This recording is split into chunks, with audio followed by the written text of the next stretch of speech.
Assalamualaikum warahmatullahi wabarakatuh. Saya Armela Novianti akan mempresentasikan materi mengenai model-model komunikasi untuk memenuhi tugas dari mata kuliah komunikasi pembelajaran.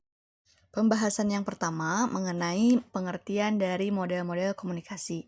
Model komunikasi adalah deskripsi sederhana mengenai apa yang dibutuhkan untuk terjadinya komunikasi dengan cara mempresentasikan secara abstrak ciri pentingnya dan menghilangkan rincian tidak pentingnya menurut Sereno dan Mortensen. Singkatnya, model komunikasi adalah gambaran dari suatu fenomena komunikasi dan hanya menyebutkan hal terpentingnya saja. Dengan kata lain, model komunikasi adalah representasi sistematik yang menggambarkan potensi dan aspek tertentu dari proses komunikasi. Selanjutnya, fungsi model komunikasi. Wiseman dan Berker, mereka mengemukakan bahwa model komunikasi mempunyai 3 fungsi, yaitu yang pertama, melukiskan proses komunikasi, yang kedua, menunjukkan hubungan visual, dan yang ketiga, membantu dalam menemukan dan memperbaiki kemacetan komunikasi. Berikut perkembangan masa ke masa komunikasi. Yang pertama ada masa prasejarah, di mana ada 2 bentuk komunikasi, yaitu komunikasi lisan dan simbol juga gambar. Yang kedua, masa kuno. Di antaranya ada 4 bentuk, yaitu surat tulisan di batu atau kulit, marpati pos, drum dan asap, surat manual. Dan yang terakhir, pada masa modern. Pada masa ini, jenis komunikasi atau bentuk komunikasi menjadi lebih banyak pilihan karena mempunyai banyak alat komunikasi. Materi berikutnya adalah model-model komunikasi. Di antaranya ada model SR atau model stimulus respon. Ialah model komunikasi yang dipengaruhi aliran psikologi behavioristik yang menggambarkan perilaku manusia berdasarkan pada reward dan punishment. Oleh karena itu, model ini menggambarkan hubungan stimulus respon dari peserta komunikasi, menunjukkan proses aksi-reaksi, bersifat timbal balik dan memiliki banyak efek, dan setiap efek dapat mengubah tindakan komunikasi berikutnya. Kritik yang diberikan untuk model ini adalah komunikasi dianggap statis. Perilaku dianggap perilaku dari luar, bukan kehendak atau kemauan bebas. Yang selanjutnya ada model Aristoteles. Model Aristoteles disebut pula model retoris atau komunikasi publik, yang terdiri dari pembicara, pesan, pendengar. Model ini lebih menekankan pada komunikasi persuasi efektif dengan isi pidato, susunannya, dan cara penyampaiannya. Model ini juga menekankan komunikator sebagai sentral. Agar komunikasi berjalan efektif, komunikator harus memiliki apa yang disebut sebagai etos, logos, pathos. Kritik yang dihasilkan dari model Aristoteles adalah bahwa komunikasi dianggap statis dan mengabaikan pesan nonverbal. Kemudian yang ketiga ada model Lasswell.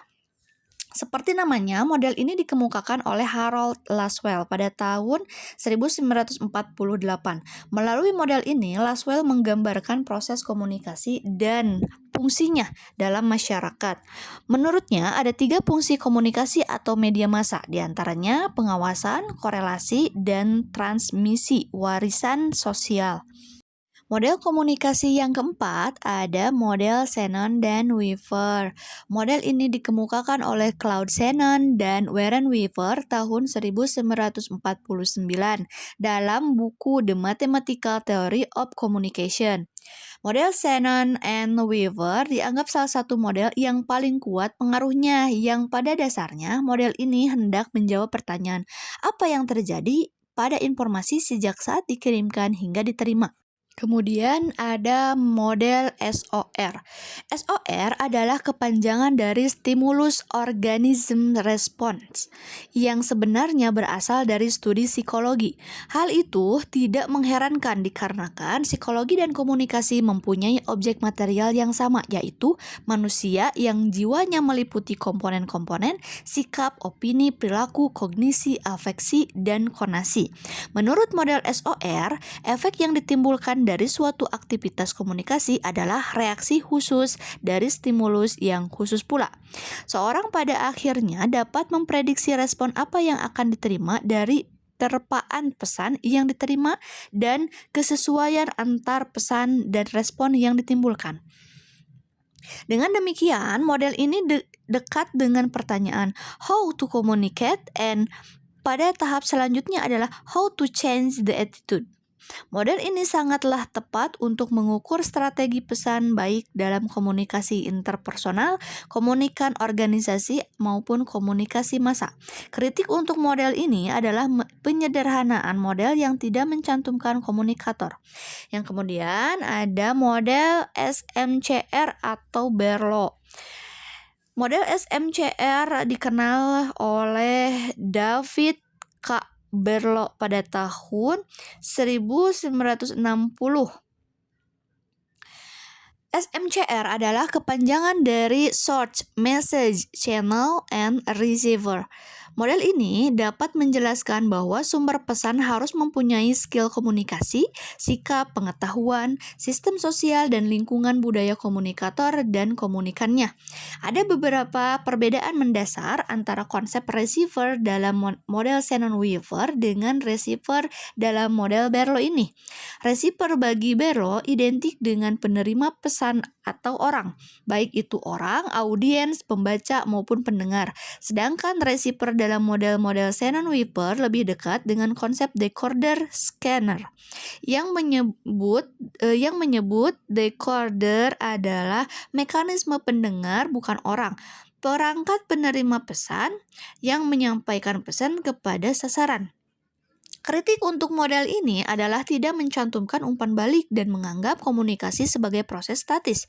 Namun demikian, model ini tidak terbatas untuk diterapkan pada komunikasi publik dan komunikasi massa, namun juga dapat diterapkan ke dalam komunikasi antar pribadi dan komunikasi tertulis lainnya. Berdasarkan uraian yang telah dibahas, dapat disimpulkan bahwa model komunikasi merupakan representasi sistematis dari proses komunikasi yang bertujuan untuk menyederhanakan fenomena kompleks dalam interaksi manusia. Model ini menonjolkan unsur-unsur penting dalam komunikasi seperti sumber, pesan, saluran, penerima, serta efek yang ditimbulkan.